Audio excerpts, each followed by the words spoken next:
Hi friends, இன்றைக்கி mutton ஈரல் எப்படி பண்ணுறதுன்னு பார்ப்போம். ஒரு பேனில் 2 டேபிள் ஸ்பூன் ஆயில், ஒரு ஏலக்காய், ஒரு பட்டை, 2 கிராம்பு, கொஞ்சம் கல்பாசி, 1/2 டீஸ்பூன் சோம்பு. இதில் ஒரு 20 சின்ன வெங்காயத்தை ஆட் பண்ணிக்கலாம். கொஞ்சம் கருவேப்பிலை. இது கொஞ்சம் வதங்கின பிறகு 1 டீஸ்பூன் இஞ்சி பூண்டு பேஸ்ட்.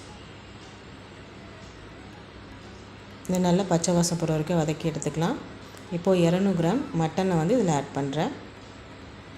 இப்போ தேவைக்கேற்ப சால்ட், 1/4 டீஸ்பூன் மஞ்சத்தூள், 1 teaspoon chilli powder, 1/4 teaspoon garam masala, 1 teaspoon மல்லித்தூள். இதை நல்லா மிக்ஸ் பண்ணி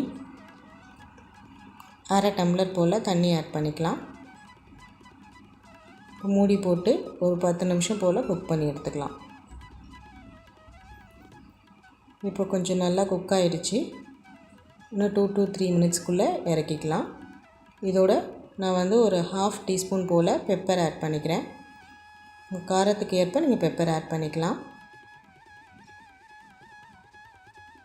இப்போ நல்லா எண்ணெய் பிரிஞ்சு வந்துருச்சு. இதோட கொஞ்சம் கொத்தமல்லி. நான் இந்த ஸ்டேஜில் இறக்கிக்கிறேன். உங்களுக்கு ட்ரை ஆகிற வரைக்கும் நீங்கள் குக் பண்ணி கூட இறக்கிக்கலாம்.